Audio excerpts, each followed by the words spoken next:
Assalamu alaikum wa rahmatullahi ta'ala wa barakatuh. Bienvenue sur notre chaîne YouTube.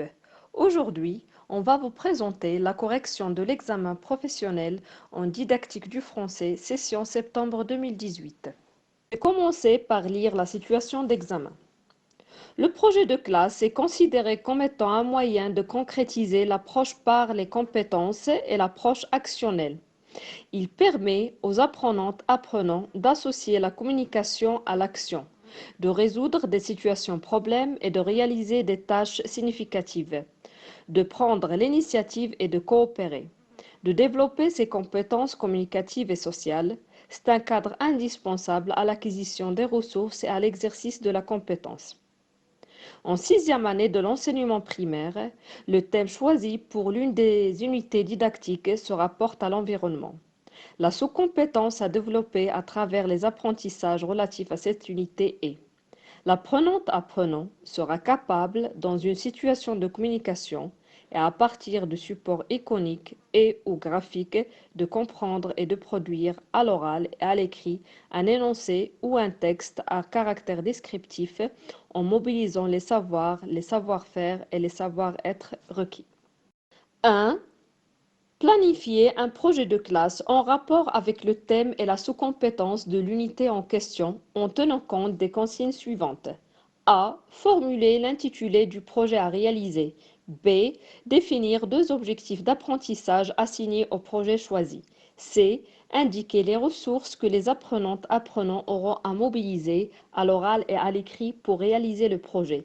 D. Préciser le matériel didactique à utiliser. E. Mentionner la durée et le nombre de séances que nécessite la gestion des activités du projet. F. Citer les étapes méthodologiques à suivre en précisant pour chacune d'elles les activités de l'enseignant-enseignant, les tâches que les apprenants seront amenés à réaliser et les formes de travail à adopter. G. Proposer 4 critères pour évaluer le projet et préciser pour chacun d'eux 2 indicateurs observables. 2. Lors de la réalisation du projet, vous constatez que les apprenants éprouvent des difficultés à formuler oralement et par écrit des énoncés à caractère descriptif. Proposez 2 activités de remédiation appropriées à ces difficultés. Notez bien, l'originalité du choix du projet de classe et l'authenticité des réponses aux questions de l'épreuve sont exigées et seront prises en considération lors de la correction. Pour répondre à la première question, on va élaborer une fiche. On va commencer par l'entête, où on va mentionner l'activité, le niveau, les objectifs, les ressources à mobiliser, le matériel didactique et la durée. Pour l'activité, c'est le projet de classe. Le niveau, c'est la sixième année. L'intitulé, il doit être en rapport avec le thème de l'unité et les sous-compétences à développer lors de ce thème. Le thème, c'est l'environnement et les compétences sont liées au texte descriptif. On ne peut pas penser par exemple à une charte.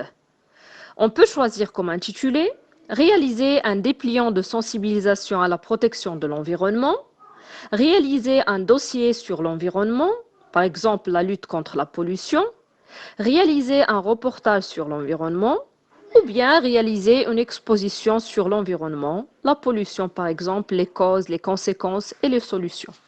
Pour les objectifs, on peut dire qu'il y a les objectifs passe-partout en ce qui concerne le projet de classe. Enrichir ses compétences communicatives, développer ses compétences en lecture, développer ses compétences en écrit. Et j'ai ajouté réaliser un dépliant de sensibilisation à la protection de l'environnement.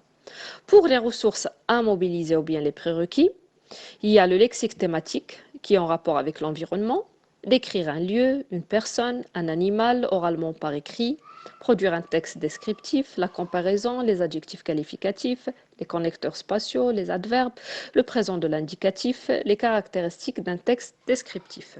Et pour le matériel didactique, il y a les crayons de couleur, marqueurs, feutres, ciseaux, colle, taille-crayon, agrafeuse, feuille grand format, texte descriptif, ordinateur, imprimante, stylo, etc.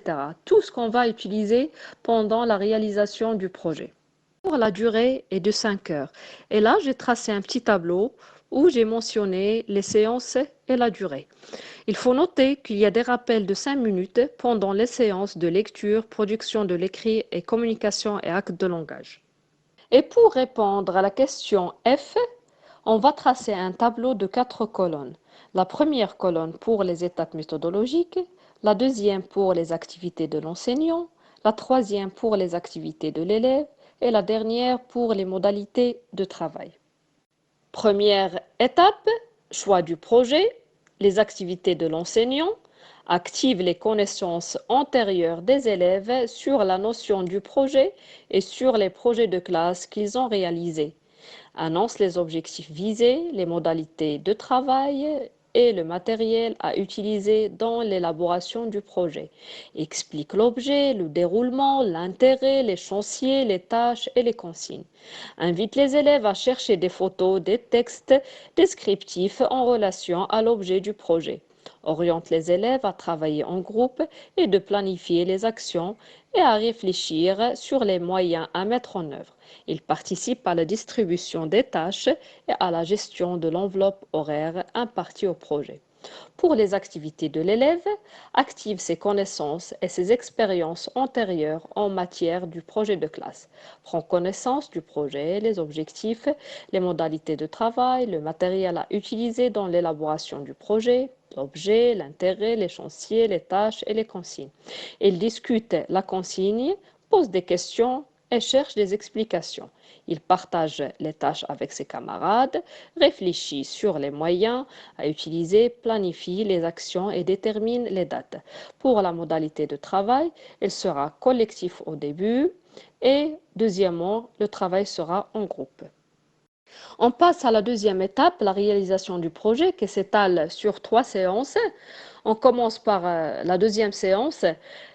Pour les activités de l'enseignant, il vérifie si les élèves ont entamé la réalisation du projet, il organise le travail des groupes, oriente les élèves vers le choix des photos, textes descriptifs qui seront présentés dans l'exposition, fait analyser les échecs et les réussites et incite les élèves à noter les solutions proposées.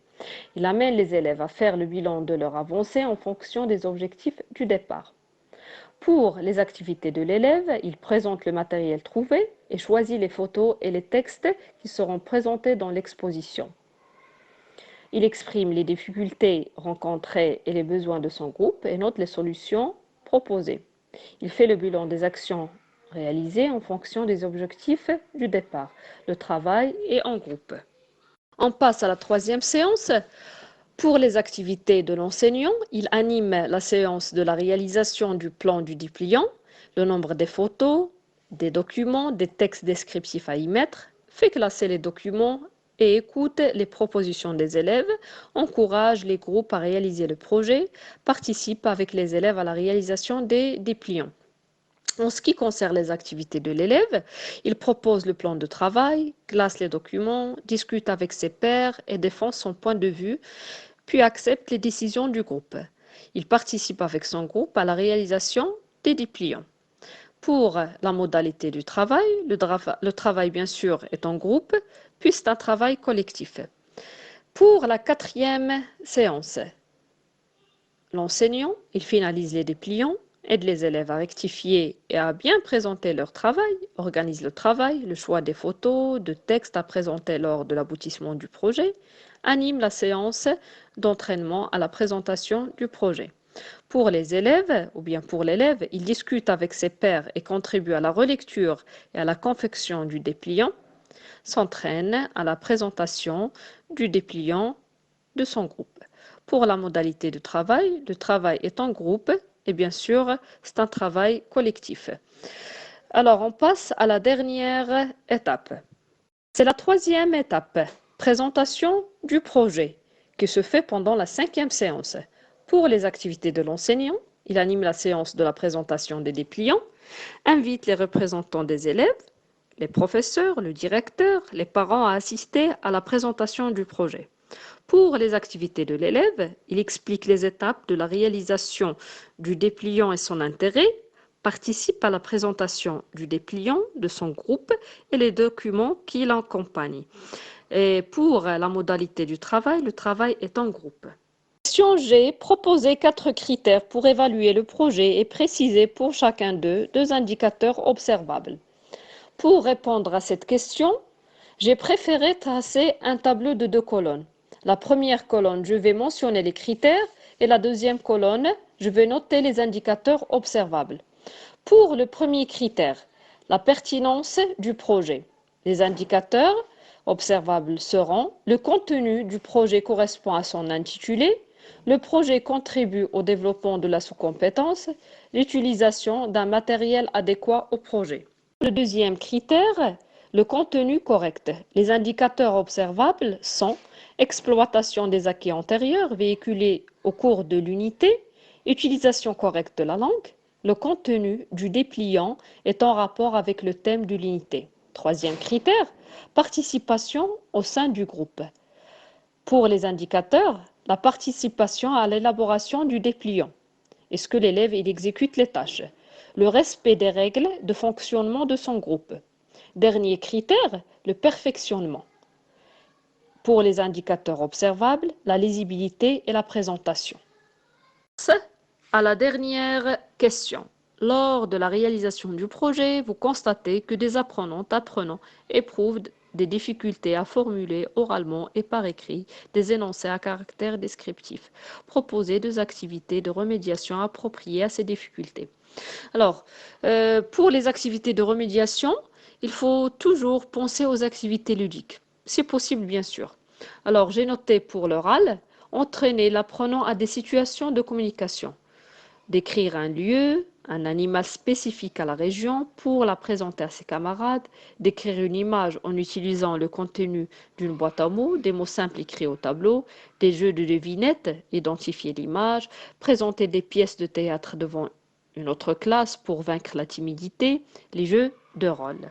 Pour les activités de remédiation aux difficultés de l'écrit, on peut proposer mettre en ordre les parties d'un texte descriptif en désordre, coller une image au tableau et demander aux élèves de la décrire. Et la meilleure phrase sera affichée en classe, avec le nom de celui qui l'a écrit, bien sûr. Alors, aussi relier l'image avec la phrase qui lui correspond, proposer des textes descriptifs à trous. On peut proposer une autre activité. Premièrement, afficher sur les murs de la salle des images ou des photos. Deuxième étape, mettre à la disposition des apprenants des étiquettes sur lesquelles sont inscrits des adjectifs. Troisième étape, les apprenants collent les étiquettes sur l'image correspondante.